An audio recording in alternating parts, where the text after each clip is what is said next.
Hello दोस्तों, मैं हूं Om Prakash Patel. CM rise government higher secondary school Adhartal Jabalpur Madhya Pradesh में मैं अभी वहां पे अध्यापन का कार्य 9वीं और 10वीं में करता हूं।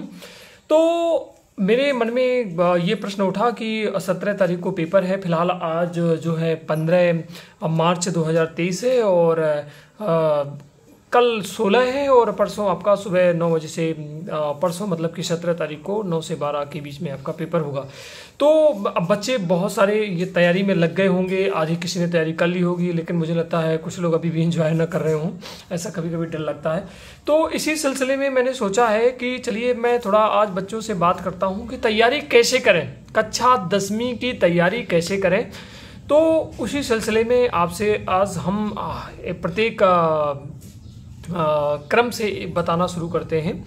तो देखिए, सबसे पहले कि ये है कि आपका जो अंग्रेजी विषय का पेपर है वो 75 मार्क्स का है। ये श्योर है सभी को, 75 मार्क्स का पेपर है आपको।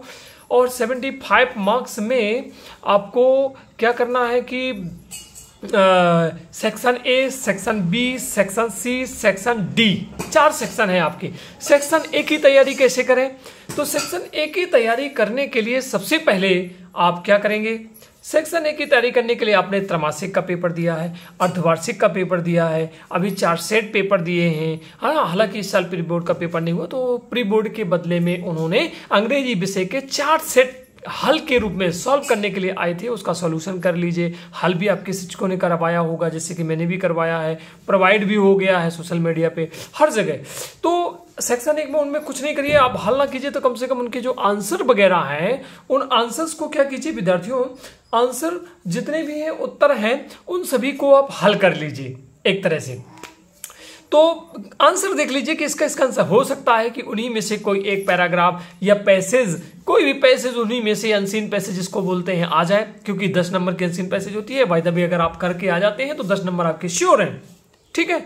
और अगर मेरी बात करें तो यूट्यूब में हमने भी अपने चैनल पे जितने भी पेपर्स हैं पुराने वर्ष के 22-23, 2022-23 के, 21-22 के, ज़्यादातर मैंने सॉल्व करके डाल दिए हैं, आप चेक कर सकते हैं, है ना। तो ऐसे सेक्शन ए की तैयारी हो गई। सेक्शन बी में आप इसी तरह देख लीजिए कि जो आपके एप्लीकेशन, मैं कहता हूं कि अगर आपको एप्लीकेशन अच्छा लगता है तो एप्लीकेशन चूज कीजिए। क्वेश्चन नंबर किसकी बात कर रहा हूं मैं? क्वेश्चन नंबर एक्चुअली में 3 नंबर में नोट मेकिंग है। तो नोट मेकिंग में वही हाल है, कोई ना कोई नोट मेकिंग आपकी आई जाएगी, शीर्षक ढूंढना है। तो जो आपने अभी तक सॉल्व किए हैं, जो आपके शिक्षकों ने सॉल्व करवाए हैं, और मैंने भी बहुत सारे पेपर सॉल्व करे हैं, तो आप कुछ नहीं करें, जल्दी जल्दी उनको वीडियो चालू करके देख सकते हैं कि उनका आंसर क्या लिखा गया है। तो इसी तरह क्वेश्चन नंबर 3 नोट मेकिंग का देख लीजिए। क्वेश्चन नंबर 4 आपका एप्लीकेशन, और उसमें अथवा के रूप में आपका एक जो है क्या दिया गया रहता है, क्या बोलते हैं उसको, एक प्रकार से पिता को पत्र हो गया, इस प्रकार से चीजें दी गई रहती हैं। तो मैसेज एक प्रकार का, तो वो ना करके मैं कहूंगा कि आप एप्लीकेशन तैयार कर लीजिए, क्योंकि हो ना हो एप्लीकेशन टीचर के लिए होगा, प्रिंसिपल के लिए होगा, तो आधा नंबर तो आपका पक्का है। टू द प्रिंसिपल, है ना, टू द क्लास टीचर, और फिर स्कूल का नाम या तो पेपर में दिया गया होगा आपके प्रश्न पत्र में, या तो आपको क्या करना होगा, खुद ही आपको लिखना होगा। तो अपने स्कूल का नाम और ये सब लिख ही ले होंगे। सब्जेक्ट उसी क्वेश्चन में दिया हो गया होगा, जो क्वेश्चन नंबर 4 होगा उसी में आपका सब्जेक्ट दिया गया होगा। अब आता है रिस्पेक्टेड सर करके, तो आप इतना तो लिख ही सकते हो कि whatever I beg to say that I am studying, या whatever I am student of your school, मतलब I am student of your school, या I am studying in class वगैरह वगैरह। इतना सेंटेंस आप लिख के और उसका कारण दे दीजिए। अब जो भी एप्लीकेशन जो डिपेंड करता है तो उसकी बात करते हैं। अभी नेक्स्ट एपिसोड में चर्चा करेंगे। जैसे हम आपको बताएं, हाँ चलिए मैं बता ही देता हूँ। जैसे कि हम अपन करेक्टर सर्टिफिकेट के लिए आएगा, तो करेक्टर सर्टिफिकेट के लिए एक सेंटेंस लिख दीजिए कि I need my character certificate. हाँ, तो जैसे करेक्टर सर्टिफिकेट के लिए है तो इशू आता है, तो करेक्टर सर्टिफिकेट के लिए कारण क्या बताओगे, क्यों मुझे करेक्टर सर्टिफिकेट चाहिए? तो उसमें लिखा रहता है my father has been transfer to जो है भोपाल या जबलपुर, कोई भी अन्य जिले में कर दीजिए। और actually I am unable to continue my study here, और so please issue me my character certificate और that's all. Thank you so much. और नीचे yours faithfully, yours obediently, name वगैरह, क्लास वगैरह, सेक्शन वगैरह, बस खत्म। इसके बाद बुक बैंक से बुक इशू करना है तो उसमें भी इशू आता है, इशू बुक बैंक। अब बुक बैंक के लिए क्या बहाना बनाओगे? रेस्पेक्टेड सर के बाद आप लिखोगे I beg to say that I beg to say that I am a student of your school. ये सेंटेंस बड़ा सरल है। फिर लिखेंगे कि चूंकि I belong to poor family and so, या सो कर सकते, so I am unable to buy books. बस हो गया, खत्म। नीचे से लिखिए please provide me books from book bank, thank you so much, and yours faithfully and yours ऑबिडेंटली लिख के खत्म कर दीजिए इसको भी। चलिए, इसके बाद क्वेश्चन नंबर 3 के बाद क्वेश्चन नंबर 4, क्वेश्चन नंबर 5, या तो वंडर ऑफ साइंस का ऐसे कंप्लीट कर लीजिए, है ना। वंडर ऑफ साइंस का ऐसे, या इसके बाद आप जो है नहीं आता तो आप एनी ग्रेट फेस्टिवल, ईद का, दिवाली का, होली का, रक्षाबंधन का, जो भी आपको उचित लगे। क्वेश्चन नंबर 5 हो गया। क्वेश्चन नंबर 6 ठीक है, अगर उसमें जो लिखा रहता है तो उसी में से कुछ सेंटेंस बना करके आप लिख सकते हो तो ठीक है, पर छोड़िएगा नहीं उसको भी। सेक्शन बी भी कंप्लीट है इसी प्रकार से।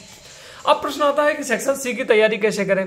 देखिए, सेक्शन सी की तैयारी करने के लिए क्वेश्चन नंबर 7 आपके 5 अंक का होता है, और 5 अंक में आपको 6, कभी कभी 6, कभी कभी 7 विकल्प दे देता है। पर उन्हीं को देखिए, अगर आपको आता है तो उन्हीं में से 5 के एकदम करेक्ट कीजिए। यदि आपको लगता है कि हमको नहीं आता है, फिर भी आपको हल के रूप में तुक्का तो मार ही सकते हो भाई साहब, कर दीजिए, कोई दिक्कत नहीं है। तो हो सकता है 2-3 आपके सही हो जाए।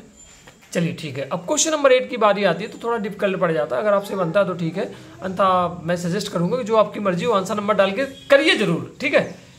इसी तरीके से सेक्शन सी की हम बात करते हैं, ठीक है। तो 10 नंबर का था ये। अब सेक्शन डी में भी आपका जो क्वेश्चन नंबर 9 है वो 4 नंबर का विकल्प है। पहले 6 नंबर का आता था, 4 नंबर का वो आपकी किताब से, उसमें भी आप किताब से पढ़े होंगे तो कुछ बहुत कुछ आपकी जो है किताब के लेसन से कुछ पूछ सकता है। तो मैं कहूंगा कि जो आपने पेपर सॉल्व किए या कहीं से भी प्रश्न बैंक से, बुक बैंक से, जहां भी आप परीक्षा दल से, वो थोड़ा एक बार पढ़ के जाइए ताकि वो रिकॉल हो जाए एग्जाम में। तो 4 नंबर में 2-3 नंबर आपके सही हो सकते हैं, 4 में 4 भी आप प्राप्त कर सकते हैं, ये भी हो सकता है। चलिए ठीक है, ये रही बात सेक्शन डी की। अभी चल रहे हैं सेक्शन डी। अब क्वेश्चन नंबर 9 के बाद 10A 10B आपके 10A भी आपकी एक प्रोज सेक्शन से आता है और 10B पोइट्री से आता है, तो वो भी आपसे बन जाएगा। वहीं पे ऑप्शन रहते हैं, वो भी आपने पढ़ा होगा तो पुराने रिवाइज कर लीजिए। अब 11 नंबर जो क्वेश्चन होता है वो भी पुराने प्रश्न भी आप सॉल्व कर लीजिए। 11 नंबर क्वेश्चन में 6 प्रश्न करने, 6-7 दिए होंगे। मैं कहूँगा जो आपसे बनता वही बेस्ट कीजिए, छोड़िए नहीं, कोई भी नहीं बनता तो आधा आप लिख के सॉल्व कर दीजिए। इसके बाद अब क्या करिए, अब इसके बाद 12 नंबर है इसी प्रकार से। तो आपकी 2 बुक्स थी, एक फर्स्ट फ्लाइट थी और एक फुटप्रिंट्स विदाउट फीट थी। तो फुटप्रिंट्स विदाउट फीट से क्वेश्चन नंबर 11 आपकी फुटप्रिंट फर्स्ट फ्लाइट से आ जाएगा। क्वेश्चन नंबर 12 से 2-2 नंबर के 2 प्रश्न आपको करना है, वो प्रो सेक्शन से आ जाएंगे। क्वेश्चन नंबर 13 ये भी 2-2 अंक के हैं, वो फुटप्रिंट्स विदाउट फीट से हैं। अब क्वेश्चन नंबर 14, 15, 16 फिर दोबारा एक नंबर 3-3 नंबर के आ जाते हैं। क्वेश्चन नंबर 14 भी 3 नंबर का, क्वेश्चन नंबर 5 भी 3 नंबर का, क्वेश्चन नंबर 16 भी 3 नंबर का। तो अगर आप चाहें तो 11, 12, 13 के जो कंटेंट आपने वहां के प्रश्नों में लिखा, हो सकता है उस लेसन से कुछ भी प्रश्न मिलते हो तो आप यहां लिख दीजिए, कोई दिक्कत नहीं। Thank you very much. तो यही मुझे कहना था और आप सभी को बेस्ट ऑफ लक। यदि इसी तरीके से तैयारी कीजिए। और भी मैं सोचता हूं कि और आपके लिए मैं क्या कर सकता हूं, फौरन आप मुझे मैसेज कीजिए। कल मैं दिन भर आपके साथ रहूंगा, चाहे कुछ भी हो, और आपकी तैयारी में लगा रहूंगा। बहुत बहुत धन्यवाद।